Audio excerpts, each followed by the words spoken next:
Hello friends, welcome to the outlook classes. आज हम उत्तर प्रदेश के कुछ करंट अफेयर्स पढ़ेंगे जो जनवरी से लेके अगस्त के बीच में घटित हुए हैं। और ये सारी ही जो जितनी भी न्यूज़ हम कवर करेंगे वो आगे आने वाले सारे एग्ज़ाम्स में बहुत इंपॉर्टेंट है। और अभी जो यूपी पुलिस का एग्ज़ाम लगा है उसमें भी इसमें से कुछ करंट अफेयर्स ज़रूर फंसेंगे। तो पहली न्यूज़ हम देख लेते हैं, ज़्यादा टाइम बिना वेस्ट किए हुए पहली न्यूज़ देख लेते हैं। सामाजिक अधिकारिता शिविर लगाया गया है बदायूं में। इसमें क्या इसका ऑब्जेक्टिव है? ऑब्जेक्टिव ये है कि जितने भी दिव्यांगजन हैं उनको सहायक उपकरण वितरित करना इसमें इसका उद्देश्य रहेगा। ठीक है, जितने भी तरीके के दिव्यांगजन होते हैं उनको सहायक उपकरण वितरित इसमें करने के लिए ये सामाजिक अधिकारिता शिविर लगाया गया है। कहाँ लगाया गया है? बदायूं उत्तर प्रदेश में लगाया गया है। और इसके उद्घाटनकर्ता कौन है? BL वर्मा है, केंद्रीय सामाजिक न्याय एवं अधिकारिता राज्य मंत्री ये हैं।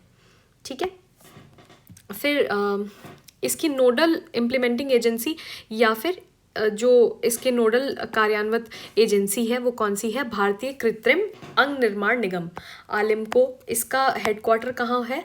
इसका हेडक्वार्टर है कानपुर।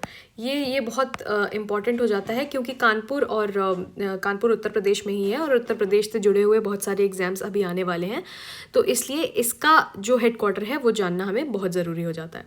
ठीक है, मिनिस्ट्री कौन सी हो जाएगी? मंत्रालय कौन सा हो जाएगा? सामाजिक न्याय और अधिकारिता मंत्रालय के अंतर्गत ये जो शिविर है वो लगाया जा रहा है। कहाँ लगाया जा रहा है? मैंने ऊपर बताया बदायूं में लगाया जाता है। बदायूं की एक बार लोकेशन भी देख लेते हैं, उत्तर प्रदेश में कहाँ है। बदायूं थोड़ा सा वेस्टर्न साइड में पड़ता है उत्तर प्रदेश के, तो इसकी लोकेशन भी हमें याद रखना है। थोड़ा बहुत आलिमको के बारे में जान लेते हैं। आलिमको एक ऐसा संस्थान है जो कि नॉन प्रॉफिट ऑर्गेनाइजेशन है और सामाजिक न्याय एवं अधिकारिता मंत्रालय के अंदर ही काम करता है। और 1972 में इसको ऑर्गेनाइज किया गया था, इनकॉर्पोरेट किया गया था। और इसका काम क्या है? जितने भी जो दिव्यांगजन हैं हमारे देश में उनको इस तरीके के सहायक उपकरण प्रदान करना और ऐसी संस्थानों से इनका मेल जोल रहता है जो इस तरीके के उपकरण सस्ते में या फिर आराम से पहुंचा सकें या उनको मैन्युफैक्चर कर सकें। ठीक है, तो आलिमको का हमें हेडक्वार्टर याद रखना है, कहाँ पर है? कानपुर में है। नेक्स्ट आ जाते हैं। नेक्स्ट न्यूज़ जो है वो हमारी क्या आ गई है? Jatayu conservation and breeding centre, मतलब जटायु संरक्षण एवं प्रजनन केंद्र बनाया जा रहा है उत्तर प्रदेश में। कहाँ बनाया जा रहा है? महाराजगंज, उत्तर प्रदेश के महाराजगंज में इसको बनाया जा रहा है। किस लिए? ताकि जो भी लुप्त प्राय एशियाई राजगिद्ध हैं, इनका नाम ही राजगिद्ध है, इनको और एक और नाम से बोला जाता है लाल सिर वाले गिद्ध। आप यहाँ देख रहे होंगे इमेज में देख रहे होंगे, जो ये गिद्ध हैं इनका जो सर होता है वो लाल कलर का होता है, यहाँ पे ग्रे कलर की बैंड होती है और नीचे पूरे ब्लैक होते हैं। तो ये जो गिद्ध होते हैं इनके संरक्षण के लिए एक ब्रीडिंग सेंटर बनाया जा रहा है। ब्रीडिंग सेंटर में क्या होता है? इस तरीके के मेल और फीमेल जो वल्चर्स हैं उनको लाया जाता है, उनको पेयर किया जाता है और उसके बाद जो भी उनका ऑफस्प्रिंग होता है या फिर जो एग होता है उसको संरक्षण दिया जाता है। उसके बाद जब वो उड़ने योग्य हो जाता है तो उसको फिर नेचर में रिलीज़ कर दिया जाता है। तो ब्रीडिंग सेंटर में यही होता है। और जो यूपी का पहला, इनफैक्ट वर्ल्ड का पहला है, पूरे विश्व का पहला ऐसा Asian king vulture, Asian king एक तरीके की गिद्ध की प्रजाति है, तो एशियन किंग वल्चर जो है उसकी ब्रीडिंग सेंटर कहाँ बनाया जा रहा है? उत्तर प्रदेश के महाराजगंज में बनाया जा रहा है। ये बहुत इंपॉर्टेंट पॉइंटर है, हमें इसको याद रखना है। ठीक है, तो अभी वल्चर की जो स्टेटस है, IUCN आप जानते होंगे, IUCN जो एक संस्थान है जो तरीके की वो देती है, स्टेटस देती है जानवरों का। तो इसका क्या है? ये क्रिटिकली एंडेंजर्ड है, क्रिटिकली एंडेंजर्ड, तो हमें इसका स्टेटस भी याद रखना है। ठीक है, कहाँ बनाया जा रहा है? महाराजगंज में। महाराजगंज की लोकेशन देख लेते हैं कि ये पूर्वी उत्तर प्रदेश के पूर्वी इलाके में पाया जाता है, पूर्वी रीजन में पाया जाता है। तो अब इसका जो IUCN स्टेटस हमने देखा कि क्रिटिकली एंडेंजर्ड है और हमें इसको याद भी रखना है। ठीक है, 2007 से ही ये क्रिटिकली एंडेंजर्ड में है और इसको अभी हमने देखा भी था कि 1994 जो भारत के काफ़ी जो कृषि थे वो एक तरीके का पेन किलर का इस्तेमाल किया करते थे अपने जानवरों को देने के लिए, जिसका नाम क्या था, डाइक्लोफेनाक। डाइक्लोफेनाक नाम का एक पेन किलर दिया करते थे, जिसकी वजह से जो जानवरों के अंदर, जिनके अंदर ये डाइक्लोफेनाक जाती थी, और उसके बाद जब वो जानवर मर जाते थे और फिर ये गिद्ध जब उनको खाते थे, इनको मुर्दाखोर भी कहा जाता है ना, कि जब कोई जानवर मर जाता है तो उसके बाद ये उनको खाते हैं। तो जब ये उन जानवरों को खाते थे तो इनका जो था वो किडनी फेलियर की वजह से इनकी भी डेथ हो जाया करती थी। किस वजह से किस वजह से इनकी डेथ होती थी? किडनी के फेलियर की वजह से इनकी भी मृत्यु हो जाती थी वल्चर्स की। ठीक है, तो इस वजह से काफ़ी इनके जो नंबर था, वो पॉपुलेशन था, वो बहुत कम हो गया था। इस वजह से अब ये नौबत आ चुकी है कि अब इनके कंजर्वेशन, इनके संरक्षण की जो है हमें ब्रीडिंग सेंटर बनाने पड़ रहे हैं, तरीके की तरह हमें निकालने पड़ रहे हैं, ताकि इनके जो लुप्त प्रजातियां हैं उसको हम बचा सकें, जो भी थोड़ी बहुत प्रजातियां बची हुई हैं उनको हम बचा सकें।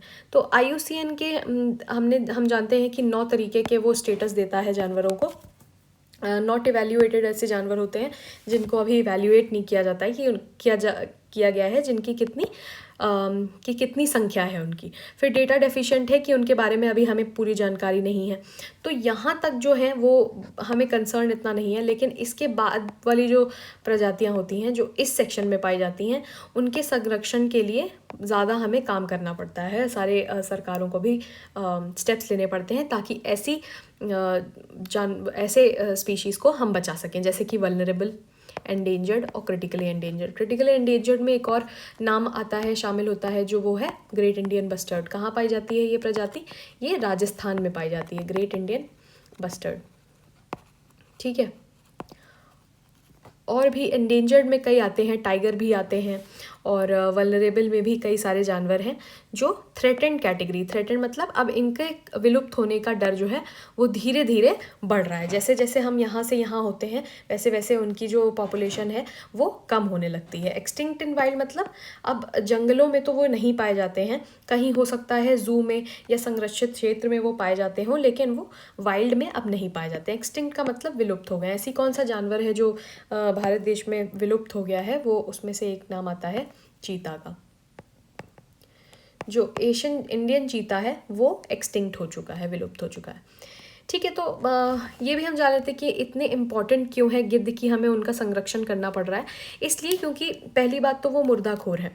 ऐसे सारे जानवर जो मर जाते हैं उनके मरने के बाद जो ये गिद्ध होते हैं उनको अपना खाना बनाते हैं और उनको खाते हैं, मृदा जानवर को।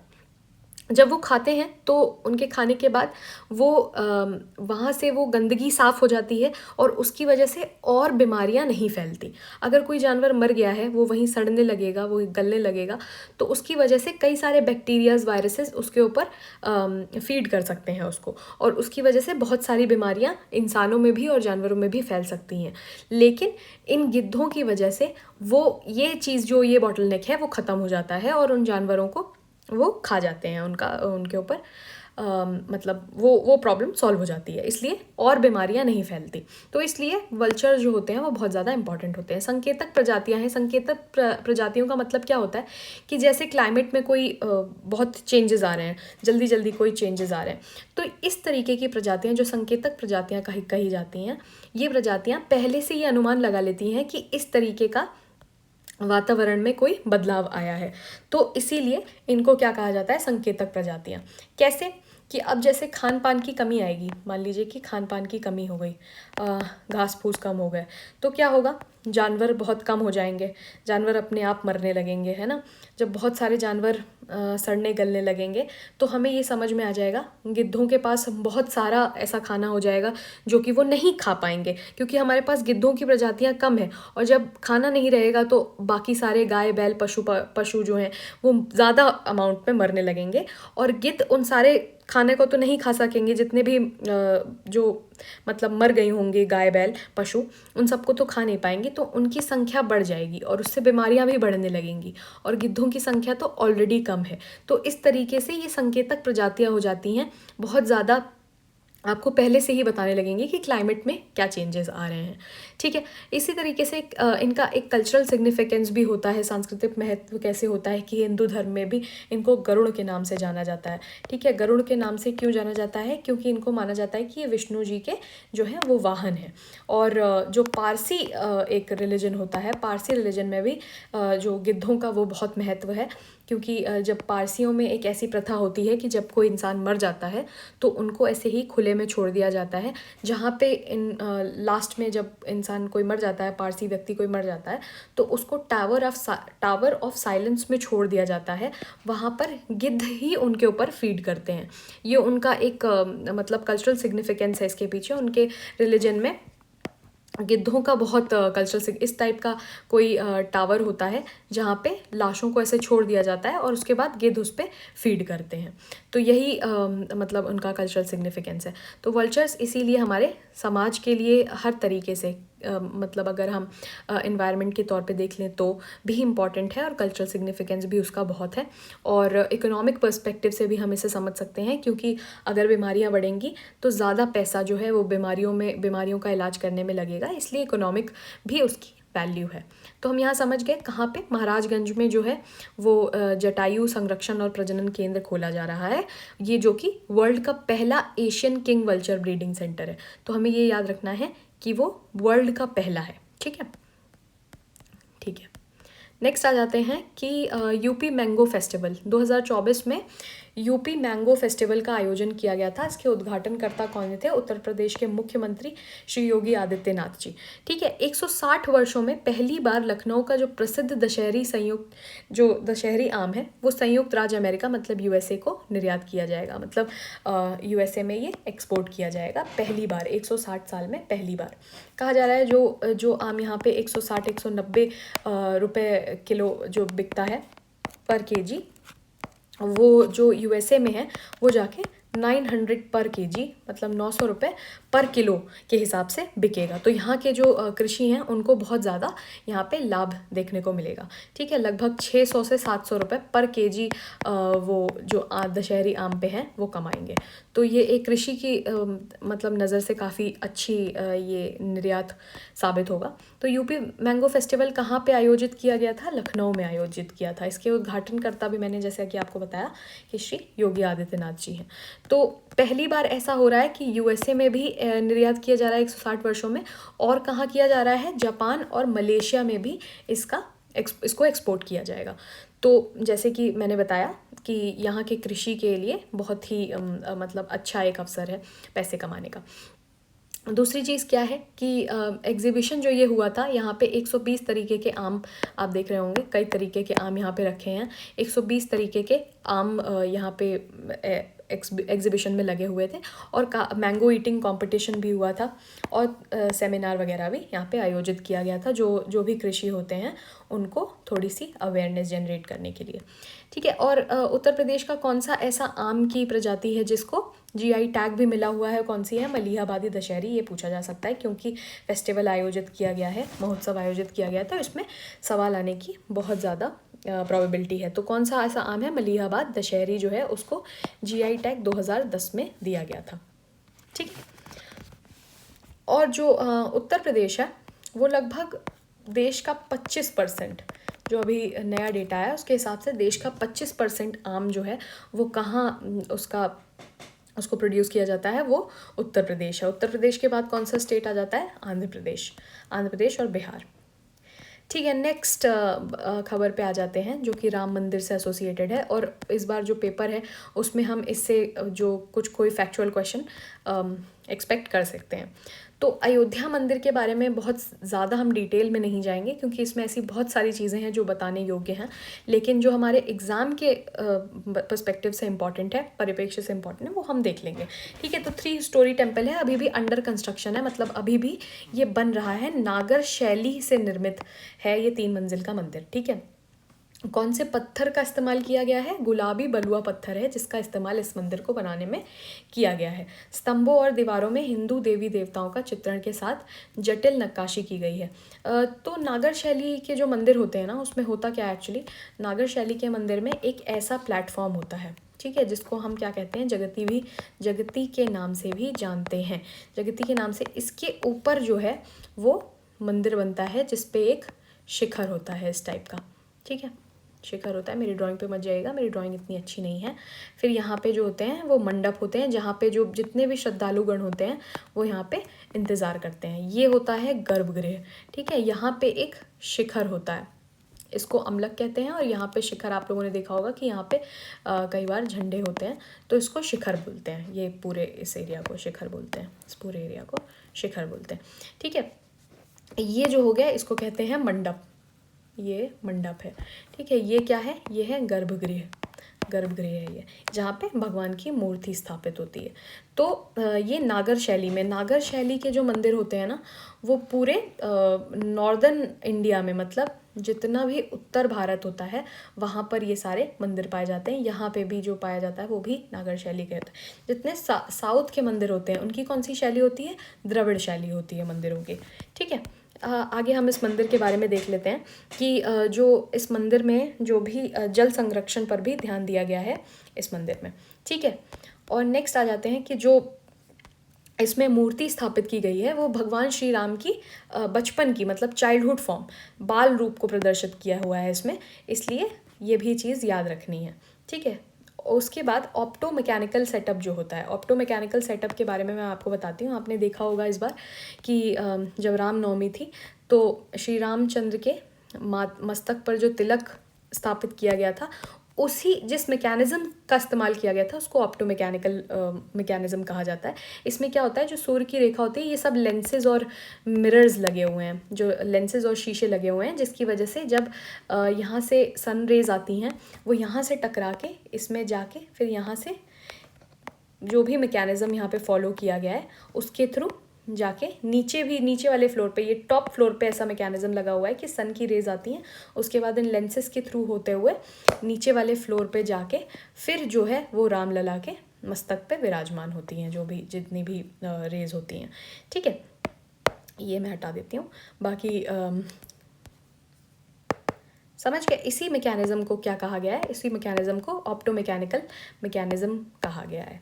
तो ये पूछा जा सकता है कि मंदिर में जो ऑप्टो मैकेनिकल मैकेनिज़्म है वो किस लिए इस्तेमाल किया जा रहा है, तो हम ये बता देंगे कि जो भी ये मैकेनिज़्म है वो रामलला के माथे पर सूर्य की रोशनी को केंद्रित करने के लिए है। ठीक है, नेक्स्ट आ जाते हैं। तो कई बार जो एग्ज़ाम में है ना वो पूछ लेता है कि इसका पूरे प्रोजेक्ट का कितना बजट रहा है, तो हम बता देंगे कि 1800 करोड़ का पूरा जो रुपए हैं वो खर्च होने के अनुमान है। और प्राण प्रतिष्ठान की डेट भी बहुत इंपॉर्टेंट हो जाती है। प्राण प्रतिष्ठा कब हुई थी, 22 जनवरी 2024 इसकी डेट है। ये हमें डेट भी याद रखनी बहुत ज़रूरी है क्योंकि एग्ज़ाम में पूछी जा सकती है। अच्छा, जो रामलला का मंदिर, रामलला की जो मूर्ति थी वो किसके द्वारा बनाई गई थी, ये भी इम्पॉर्टेंट एक पॉइंटर हो जाता है क्योंकि आपसे नाम पूछा जा सकता है। तो नाम हम बता देंगे, जो भी हमारे मूर्तिकार थे उनका नाम हम बता सकते हैं। मूर्तिकार कौन थे, अरुण योगीराज का नाम हमें याद रखना है। और जो रामलला की मूर्ति है उसका लेंथ भी पूछा जा सकता है, उसकी हाइट पूछी जा सकती है, तो कितनी है, 51 इंचेस की ये मूर्ति है। ठीक है, तो इसमें क्या क्या हमें इम्पॉर्टेंट है, बजट हमें याद रखना है कि 18,000 करोड़ का बजट था। और इसके जो मूर्तिकार हैं उनका नाम याद रखना है हमें, कौन है वो, अरुण योगीराज हैं। हाइट याद रखनी है 51 इंचेस और 51 इंच। और प्राण प्रतिष्ठा की डेट याद रखनी है, वो कब है, 22 जनवरी। ठीक है, तो इसमें यही इंपॉर्टेंट है। अयोध्या से कुछ और इम्पॉर्टेंट न्यूज़ है वो भी हम देख लेते हैं कि जो अयोध्या में जो भी श्रद्धालुगण जाएंगे रामलला के मंदिर में दर्शन करने, उनको एक तरीके की वाटर मेट्रो की राइड का यहाँ पे आयोजन किया गया है। वाटर मेट्रो अब चलेगी सरयू नदी पर। अच्छा, आप मुझे ये बता सकते हैं क्या, सरयू नदी, सरयू जो रिवर है वो किसकी ट्रिब्यूटरी है। ठीक है, ट्रिब्यूटरी आपको बतानी है मुझे कि सरयू नदी किस रिवर की ट्रिब्यूटरी है। ठीक है, गंगा की नहीं है, ये मैं आपको बता सकती हूँ कि गंगा की डायरेक्ट ट्रिब्यूटरी वो नहीं है, तो गंगा आंसर मत दीजिएगा। थोड़ा सा आप सर्च भी कर सकते हैं गूगल पे, जब गूगल सर्च करके आप कमेंट में लिखेंगे तो आपको वो याद रहेगा। इसलिए जो भी ये वीडियो देख रहे हैं वो ज़रूर इस सवाल का जवाब दें। ठीक है, तो अब हम देख लेते हैं कि जो डिस्टेंस है 14 किलोमीटर का, कहाँ से, संत तुलसी घाट से लेके गुप्तर घाट तक का जो भी डिस्टेंस है वो अब इस वाटर मेट्रो से कवर किया जा सकेगा आसानी से, और एक तरीके का एडवेंचर भी हो जाएगा, एक तरीके का एन्जॉयमेंट भी हो जाएगा, इससे टूरिज़्म को भी बढ़ावा मिलेगा। तो ये वाटर मेट्रो कहाँ पे शुरू की जा रही है? अयोध्या में, ये याद रखना है हमें। और फिर नेक्स्ट न्यूज़ जो अयोध्या से है वो ये है कि टाटा सन्स जो है, टाटा सन्स की जो कंपनी है वो 650 करोड़ का जो म्यूज़ियम ऑफ टेम्पल एक अयोध्या में बनाने का इन्होंने मंदिरों का जो संग्रहालय है वो बनाने का इन्होंने प्रपोजल दिया है। कहाँ पे बनेगा? अयोध्या की ही बात कर रहे हैं तो अयोध्या में ही बनेगा। 650 रुपये का पूरा 650 करोड़ रुपए का पूरा ये जो प्रोजेक्ट है वो है। और याद रखना है कि कौन सी कंपनी के द्वारा बनाया जाएगा? टाटा सन्स के द्वारा बनाया जाएगा। ये बहुत एक इम्पॉर्टेंट न्यूज़ है और ये आ भी सकता है। ठीक है, नेक्स्ट आ जाते हैं। अच्छा, थोड़ा सा इस मंदिर के, इस म्यूज़ियम के भी बारे में जान लेते हैं कि इसमें होगा क्या। अब जैसा कि इसका नाम ही बता रहा है कि मंदिरों का संग्रहालय है, ठीक है, म्यूज़ियम्स ऑफ टेम्पल। तो इसमें क्या होगा कि जितने भी भारत के जो प्रसिद्ध मंदिर हैं उनका इतिहास और वास्तुकला के बारे में इसमें बताया जाएगा। ठीक है, और लाइट शो और साउंड शो भी इसमें होगा। तो ये टूरिज़्म डिपार्टमेंट के हिसाब से भी, टूरिज़्म के नज़रिए से भी काफ़ी इम्पॉर्टेंट और काफ़ी अच्छा एक इनिशिएटिव है। और टूरिज़्म डिपार्टमेंट जो है वो टाटा सन्स को जो है 1 रुपये के मामूली शुल्क पर ज़मीन उपलब्ध कराएगा। ठीक है, तो ये 90 साल के लिए लीज़ पे दे देंगे। 90 साल के लिए लीज़ पे टाटा सन्स को ये जितना भी एरिया इनको लगेगा वो दे देंगे इनको। कितने रुपए में? 1 रुपये में। ये इतना इम्पॉर्टेंट पॉइंट नहीं है, लेकिन जो इम्पॉर्टेंट है वो ये है कि कौन सी कंपनी ये बिल्ड करा रही है और इसका बजट कितना है और ये कहाँ बन रहा है। ठीक है, तो ये तीनों चीज़ें हमें याद रखनी है। नेक्स्ट हम आ जाते हैं कि यूपी डिफेंस कॉरिडोर को है जो 25 करोड़ की डील्स अभी प्राप्त हुई हैं। तो यूपी कॉरिडोर, ये इम्पॉर्टेंट नहीं है कि कितने का इन्वेस्टमेंट आया है, बट हमें यूपी के डिफेंस कॉरिडोर के बारे में जानना बहुत ज़रूरी है। तो डिफेंस कॉरिडोर क्या होता है पहले हम ये जान लेते हैं। डिफेंस कॉरिडोर एक तरीके की एक पूरा इकोसिस्टम बनाया जाता है। एक तरीके का समझ लीजिए कि ये पूरा हाईवे हमने बनाया है, इसके अराउंड सारी जो है ना वो डिफेंस से रिलेटेड वो सारी कंपनियां यहाँ पर आएंगी। जो भी कंपनी चाहती है कि वो किसी तरीके की मिलिट्री यूनिट या डिफेंस यूनिट इस्टेब्लिश करना चाहती है इस एरिया में, तो वो आके आराम से यहाँ पे एक डिफेंस यूनिट इस्टेब्लिश कर सकती है। बहुत सारी कंपनियों ने आवेदन किया है यहाँ पे लगाने का, जैसे अडानी की कंपनी है और ब्रह्मोस एयरोस्पेस नाम की भी एक कंपनी है, उसने भी यहाँ पे मतलब एक यूनिट लगाने के लिए इन्वेस्टमेंट किया है। तो जो डिफेंस कॉरिडोर का मतलब क्या होता है? कॉरिडोर हम समझते हैं, कॉरिडोर का मतलब होता है गलियारा। तो एक तरीके का आप समझ लीजिए उत्तर प्रदेश में एक गलियारा बनाया जा रहा है जिसके इर्द गिर्द क्या होगा, डिफेंस के जितनी भी कंपनियां हैं डिफेंस से रिलेटेड, चाहे तो वो बंदूक बनाएंगी, गोला बारूद या फिर टैंकर्स या फिर बड़ी आर्टिलरी जो होती है वो बनाने के लिए ये पूरा कॉरिडोर स्थापित किया गया है। इसके इर्द गिर्द ऐसा इकोसिस्टम बनाया जाएगा, यहाँ पे जो ज़मीनें होंगी वो थोड़ी आसानी से मिल जाएंगी, ईज़ ऑफ डूइंग बिजनेस को बढ़ावा दिया जाएगा। तो इस पूरे एरिया में जो है वो कंपनीज इस्टेब्लिश करने के लिए इसको कॉरिडोर बनाया गया है। एक तो पूरे भारत में, एक तो यूपी में बन रहा है, दूसरी कहाँ बन रहा है? दूसरा बन रहा है तमिलनाडु में। 2 जगह पर जो है वो डिफेंस कॉरिडोर बनाने का ऐसा प्रपोजल है। ठीक है, तो अब हम याद कर लेते हैं कि कौन कौन सी ऐसी मतलब ऐसे स्टेट्स हैं जहाँ पर स्टेट बोल रहे हैं, ऐसे कौन कौन से ज़िले हैं जहाँ से होते हुए ये डिफेंस कॉरिडोर निकलेगा। तो हम एक ट्रिक से याद कर लेते हैं। ट्रिक क्या होगी? काजल सी। भाई लड़की हो तो काजल सी हो वरना ना हो। ठीक है, काजल सी से हम याद कर लेंगे। काजल सी से क्या हो जाएगा? एक तो हमारा हो जाएगा कानपुर, ठीक है, कानपुर हो जाएगा। फिर हो जाएगा अलीगढ़। फिर क्या हो जाएगा? जे से हो जाएगा झांसी। फिर क्या हो जाएगा? ए से हमारा क्या हो जाएगा? एक आगरा। ठीक है, एल से हमारे उत्तर प्रदेश की राजधानी हो जाएगी, वो है लखनऊ। और सी से क्या हो जाएगा? चित्रकूट। तो हमें ये ट्रिक याद रखनी है, कई बार एग्जाम्स में पूछ लेता है कि इनमें से कौन सा ऐसा ज़िला है जो डिफेंस कॉरिडोर का हिस्सा नहीं है। तो लड़की हो तो कैसी हो? काजल सी हो वरना ना हो। और काजल सी में हमें ये सारे ज़िलों के नाम याद कर लेने हैं। ठीक है, तो यहाँ पे ये इम्पॉर्टेंट है। ठीक है, मैंने ट्रिक भी यहाँ लिख रखी है। तो ये सारे नाम हैं। और इससे क्या होगा कि बहुत सारे जॉब्स आएंगी। जब यहाँ पे ऐसी कंपनियाँ बनेंगी तो ऑब्वियसली जॉब्स भी वहाँ पे आएंगी, और डिफेंस मैन्युफैक्चरिंग को भी इससे बूस्ट मिलेगा थोड़ा सा। ठीक है, तो मेक इन इंडिया जो हम एक हमारे प्रधानमंत्री जी का एक एस्पिरेशनल स्कीम है, उसको भी फ़ायदा मिलेगा इससे, मेक इन इंडिया। हम डिफेंस का जो बहुत इम्पोर्ट करते हैं ना, डिफेंस इक्विपमेंट, उसमें भी कमी आएगी। ठीक है, तो अभी इन डिफेंस कॉरिडोर में क्या क्या सक्सेस मिल चुकी है। ये जो AK-203 राइफ़ल है वो इंडिया और रशिया मिलके बनाती हैं, तो इसकी भी अभी हमने इंडियन आर्मी को डिलीवरी की है। 35,000 राइफ़ल्स हमने डिलीवर किया है, और इसी डिफेंस कॉरिडोर में इसका मतलब मैन्युफैक्चरिंग हुई है। ब्रह्मोस मिसाइल की भी हम भारत में ही अब मैन्युफैक्चरिंग कर रहे हैं, जॉइंट वेंचर का प्लांट खुला है लखनऊ। ठीक है, तो मिसाइल की प्रोडक्शन भी अब भारत में ही हो सकेगी। ब्रह्मोस भी किसने मिलके बनाया है, भारत और रूस ने मिलके ब्रह्मोस और ये AK-203 राइफ़ल जो है इसका निर्माण किया है। नेक्स्ट आ जाते हैं, जो उत्तर प्रदेश ने हाइब्रिड कार्स जो हैं जितनी उत्तर प्रदेश में, उनके ऊपर जो रजिस्ट्रेशन टैक्स है उनको ज़ीरो कर दिया गया है। इसका क्या मतलब है, हाइब्रिड कार्स का क्या मतलब होता है। हाइब्रिड कार का मतलब होता है जो पेट्रोल डीजल प्लस जो EV भी होती है, मतलब वो बैटरी से भी चल सकती है और पेट्रोल डीजल से भी, मतलब उसमें दोनों के फंक्शंस होते हैं। ठीक है, अगर पेट्रोल ख़त्म हो गया है तो मान लो अगर आपकी बैटरी चार्ज है तो आप EV के तौर पर उसे चला सकते हो, और अगर EV की बैटरी ख़त्म हो गई है तो आप पेट्रोल और डीजल की मदद से भी उसे चला सकते हो। इसीलिए इसको हाइब्रिड कार बोला जाता है। इसमें दोनों के ही फंक्शंस होते हैं। तो किस लिए है, ताकि जो ग्रीन वाहन होते हैं उनको काफ़ी बढ़ावा मिले, इसलिए इस तरीके का रजिस्ट्रेशन टैक्स जो है वो ज़ीरो है।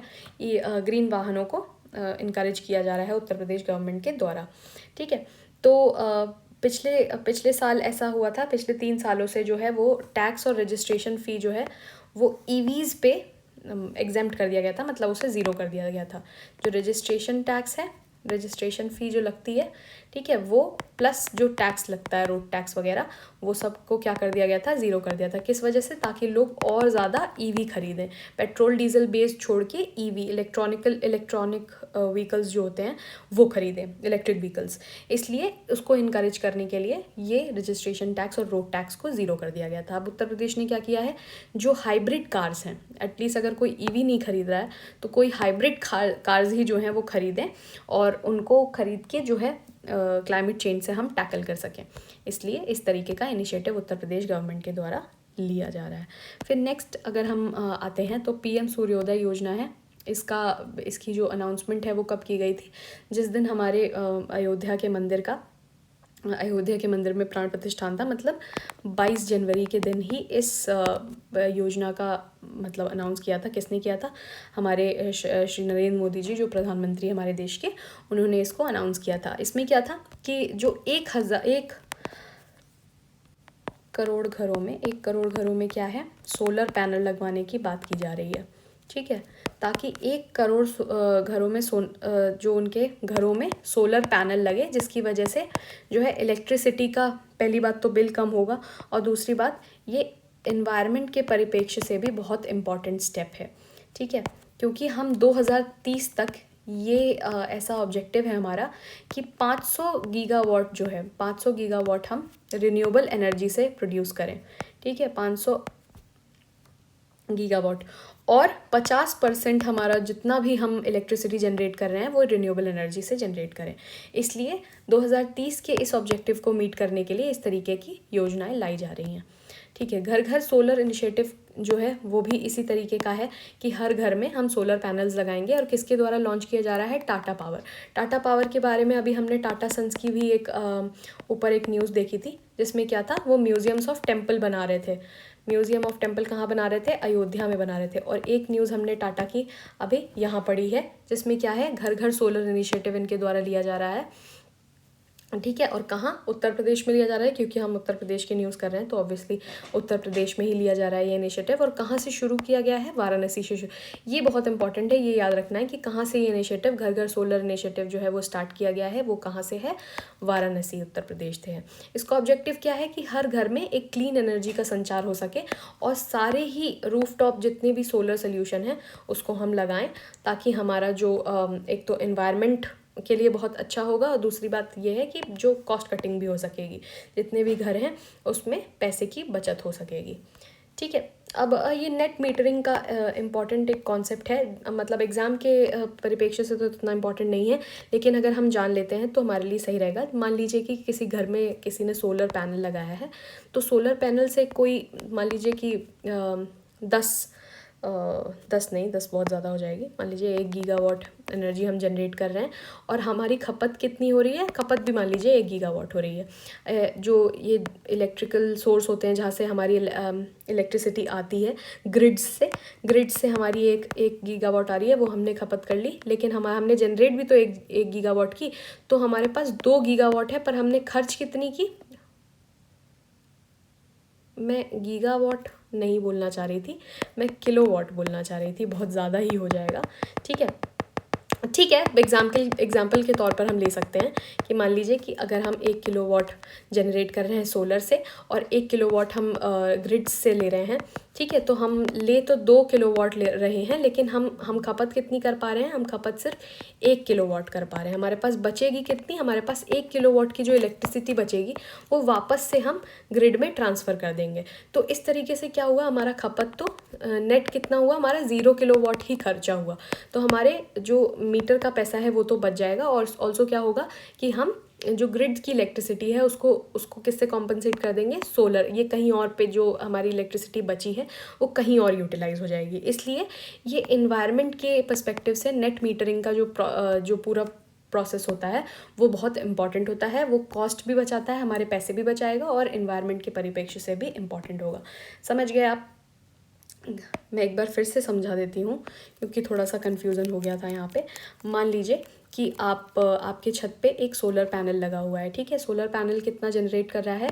सोलर पैनल मान लीजिए कि 1 किलोवाट इलेक्ट्रिसिटी जनरेट कर रहा है ये सोलर पैनल, ठीक है। और 1 किलोवाट इलेक्ट्रिसिटी हमारी ग्रिड से आ रही है, जो इलेक्ट्रिसिटी डिस्ट्रीब्यूटर्स होते हैं ना, उनकी तरफ से हमारे पास 1 किलोवाट की इलेक्ट्रिसिटी आ रही है। अब हमने हमारे पास कितनी इलेक्ट्रिसिटी है कुल मिला के?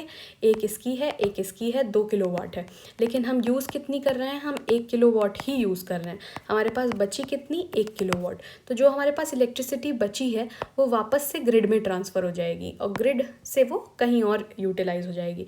इस तरीके से हुआ क्या कि हमारा जो मीटर लगा हुआ है उसमें तो 0 यूनिट ही हुई, क्योंकि हमने वापस भी तो कर दिया ना, तो 0 यूनिट ही हमारी खपत हुई। इससे हमारे पैसे भी बच गए, और दूसरी बात इन्वायरमेंट के पर्सपेक्टिव से भी ये बहुत अच्छा एक इनिशिएटिव है। तो नेट मीटरिंग हम समझ गए। ऊपर देख लेते हैं कि घर घर सोलर जो इनिशिएटिव है वो कौन ले रहा है? टाटा पावर की तरफ से ये लॉन्च किया गया है। कहाँ पर? उत्तर प्रदेश में। कहाँ से शुरू किया गया है? वाराणसी से शुरू किया गया है, ठीक है। नेक्स्ट टॉपिक पर आ जाते हैं, मित्र वन योजना। मित्र वन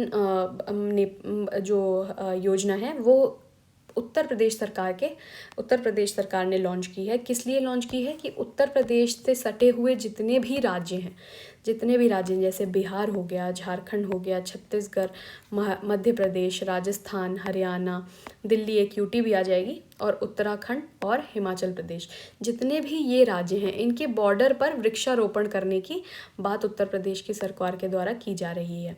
उसके साथ ही साथ नेपाल का भी जो बॉर्डर है इसमें बात की जा रही है वृक्षारोपण की, ठीक है। तो इसीलिए इसका नाम क्या है? मित्र वन। जितने भी हमारे सह राज्य हैं जिनकी सीमा साझा करता है उत्तर प्रदेश के साथ, तो उन राज्यों के साथ प्लस जो हमारी इंटरनेशनल बाउंड्री जिसके साथ लगती है, अंतर्राष्ट्रीय सीमा जिसके साथ लगती है, किसके साथ लगती है? नेपाल के साथ जितनी भी लगती है, उन बॉर्डर एरिया पे सीमा के पास वृक्षारोपण करने की इस योजना में बात की जा रही है।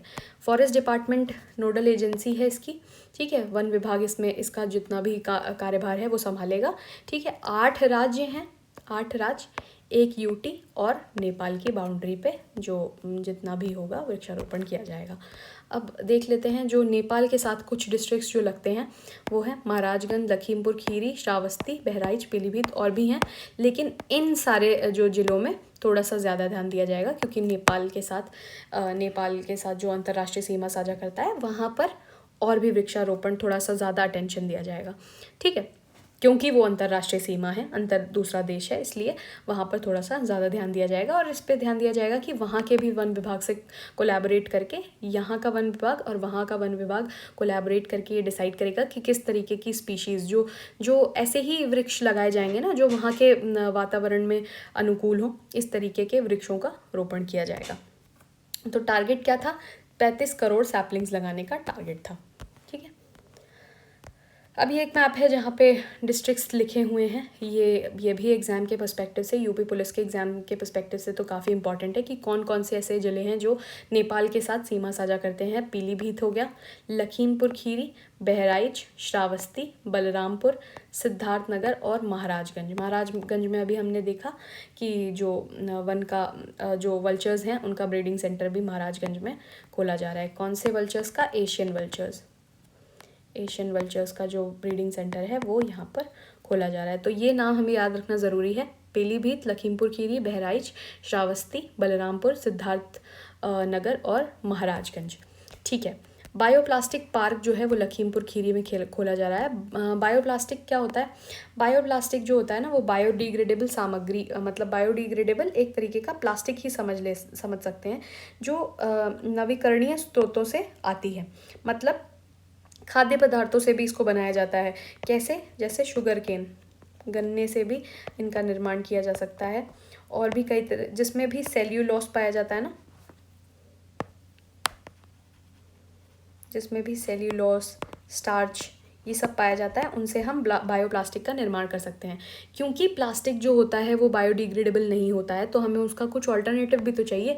तो बायोप्लास्टिक्स उसके ऑल्टरनेटिव है। तो इसको मैन्युफैक्चर करने का एक प्लांट कहाँ बनाया जा रहा है? लखीमपुर खीरी में बनाया जा रहा है। लखीमपुर खीरी अभी हमने यहाँ देखा ना, ये है लखीमपुर खीरी। ये उत्तर प्रदेश का सबसे बड़ा जिला भी है। ठीक है, तो ये भी हमें फैक्ट याद रखना है। कहाँ पे बनाया जा रहा है? कुंभी विलेज में, गोला गोकर्णनाथ तहसील, लखीमपुर खीरी डिस्ट्रिक्ट में बनाया जा रहा है। ये पूरी लोकेशन हमें याद रखना ज़रूरी है क्योंकि गांव का नाम भी पूछा जा सकता है, कुंभी विलेज। ठीक है, और कितने करोड़ का प्रोजेक्ट है? तो 2000 करोड़ का प्रोजेक्ट है, ये याद रखना है। बलरामपुर शुगर मिल फर्म जो है वो डेवलप कर रहा है। तो गवर्नमेंट और जो प्राइवेट कंपनीज़ हैं मिल के इसको बना रही हैं पूरे प्रोजेक्ट को, तो ये भी चीज़ याद रखनी है। नोडल एजेंसी कौन सी है? Uttar Pradesh expressway industrial development authority के द्वारा इसको बनाया जा रहा है।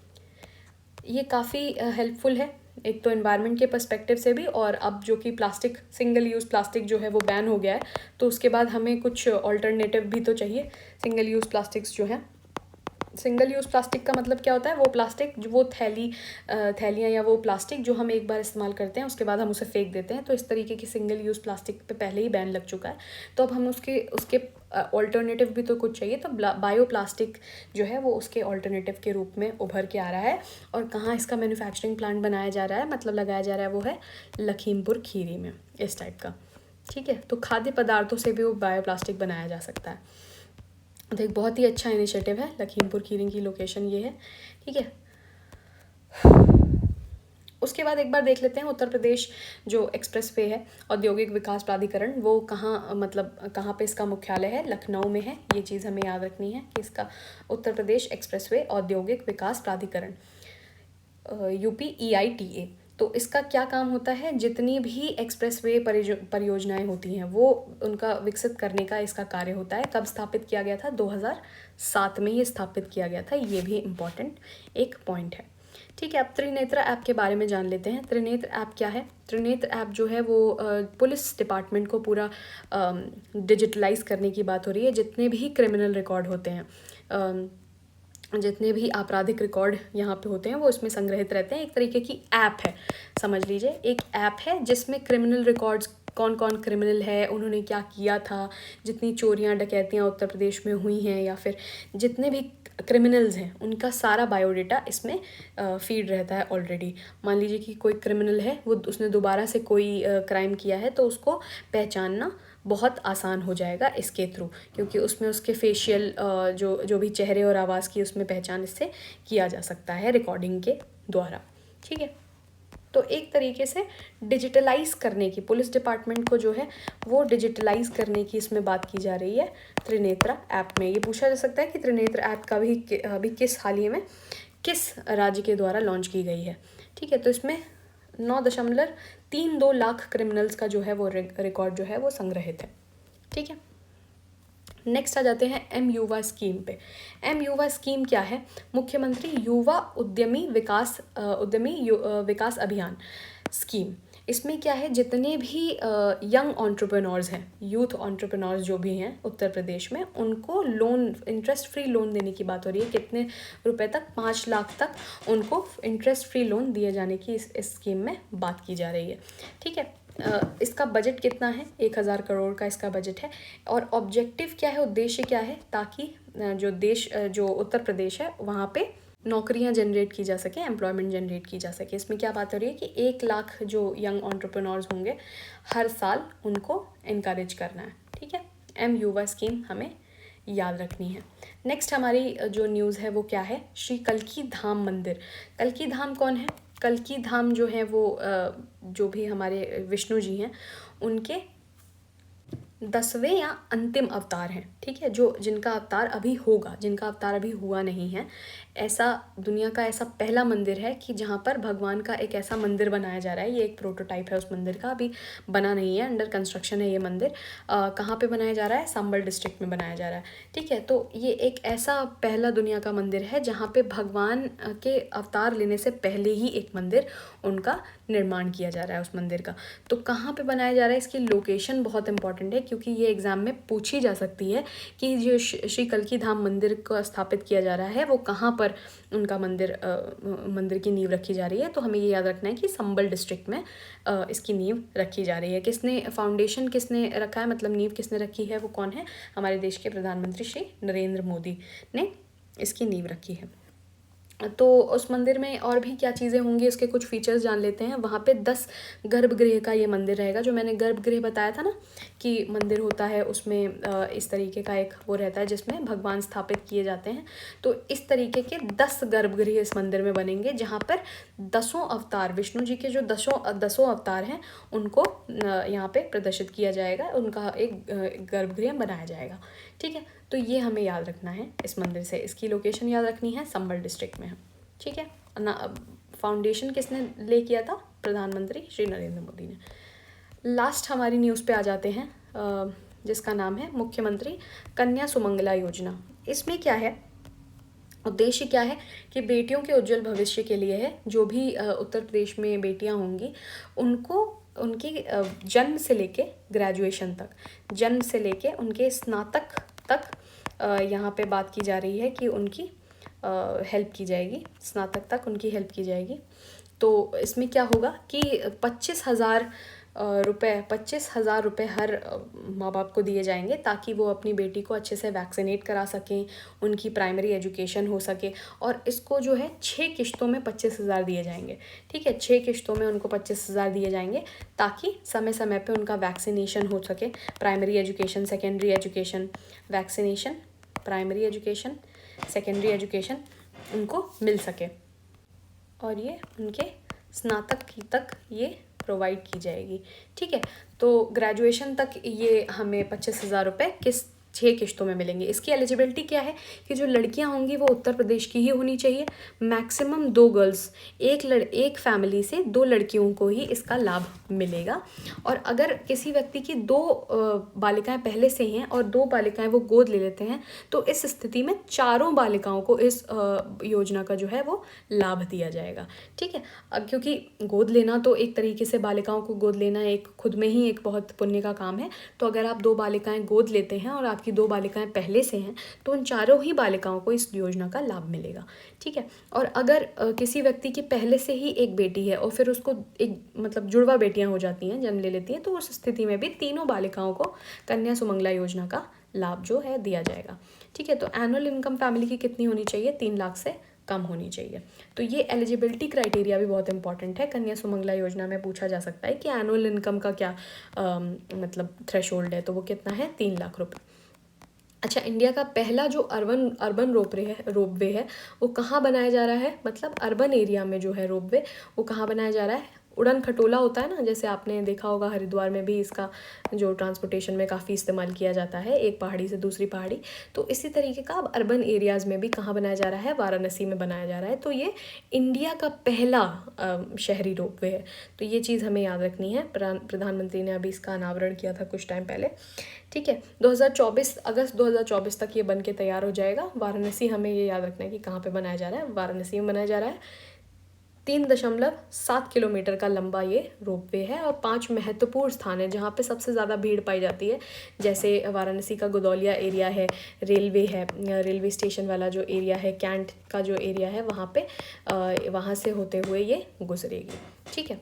तो इससे क्या होगा, जितना भी ट्रैफिक होता है ना अर्बन एरियाज़ में, उसको टैकल किया जा सकेगा। तो ये हमारी उत्तर प्रदेश की पिछले 6 से 7 महीने की ये जितनी भी खबरें थी वो इसमें मैंने कोशिश की है कि वो मैं कवर कर लूँ, ठीक है। एक बार जल्दी जल्दी भी देख लेते हैं कि सामाजिक अधिकारिता शिविर बदायूं में लगाया गया है आलिमको के द्वारा। आलिमको का हेडक्वार्टर मुख्यालय कहाँ है, कानपुर में है, बदायूं। फिर हमने ये एशियन किंग वल्चर वाली जो न्यूज़ थी वो पढ़ी, ठीक है। उसके बाद हमने क्या देखा कि वल्चर इंपॉर्टेंट क्यों होते हैं, कहाँ बनाया जा रहा है, महाराजगंज में बनाया जा रहा है। फिर यूपी के जो मैंगो फेस्टिवल है वो, उसके बारे में हमने थोड़ा सा पढ़ा। उसके बाद हमने राम मंदिर की जितनी भी विशेषताएं हैं उनको पढ़ा है, ठीक है। उसके बाद हमने क्या पढ़ा है, हमने अयोध्या से और जो वाटर मेट्रो लागू की जा रही है वो पढ़ा है। उसके बाद जो म्यूज़ियम ऑफ टेम्पल है उसके बारे में पढ़ा। और फिर डिफेंस कॉरिडोर जो है उसमें कौन कौन से ज़िले आते हैं ये भी हमने याद करने की कोशिश की है। फिर रजिस्ट्रेशन टैक्स जो है हाइब्रिड कारों पे उसको ज़ीरो कर दिया गया है उत्तर प्रदेश में। सूर्योदय और योजना के बारे में जाना। घर घर सोलर इनिशिएटिव के बारे में भी हमने थोड़ी सी बात की है यहाँ पे। और मित्र वन में भी हमने ये बात की है कि कौन कौन से, पहले तो हमने यहाँ पे 4-5 फैक्ट्स याद कर लिए हैं कि उत्तर प्रदेश के साथ किन किन राज्यों की जो है सीमा वो लगती है, और नेपाल के साथ कौन कौन से ऐसे ज़िले हैं जो अपनी सीमा साझा करते हैं। फिर बायोप्लास्टिक पार्क के बारे में पढ़ा जो लखीमपुर खीरी में जिसे बनाया जा रहा है। फिर हमने त्रिनेत्र ऐप के बारे में भी पढ़ा। और फिर MUVA स्कीम के बारे में जाना कि किसके लिए है, क्या कौन एलिजिबिलिटी क्राइटेरिया क्या है इसकी। कल की धाम मंदिर के भी बारे में जाना हमने। और उसके बाद हमने लास्ट में कन्या सुमंगला योजना के बाद ये अर्बन रोपवे के बारे में भी हमने जाना है। तो ये हमारी उत्तर प्रदेश के पिछले 6 से 7 महीने की बहुत जो मोस्ट इम्पॉर्टेंट न्यूज़ हैं वो हमने कवर करने की कोशिश की है।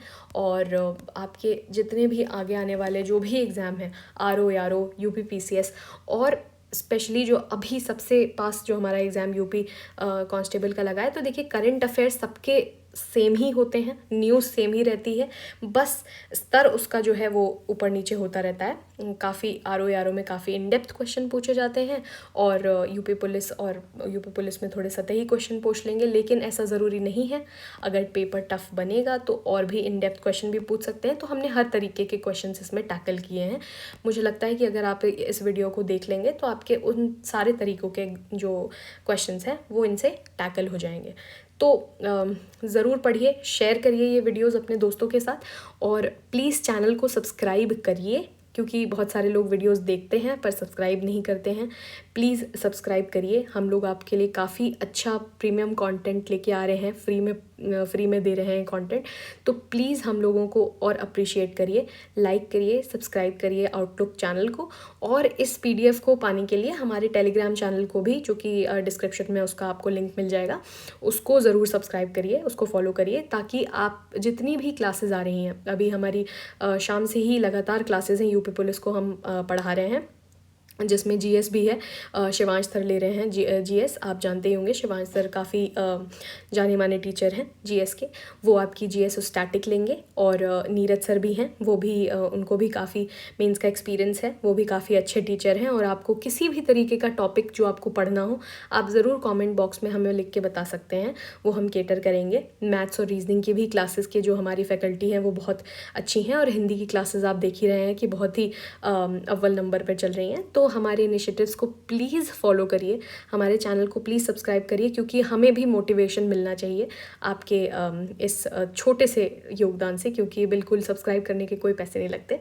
तो थैंक यू, पढ़ते रहिए। जय हिंद।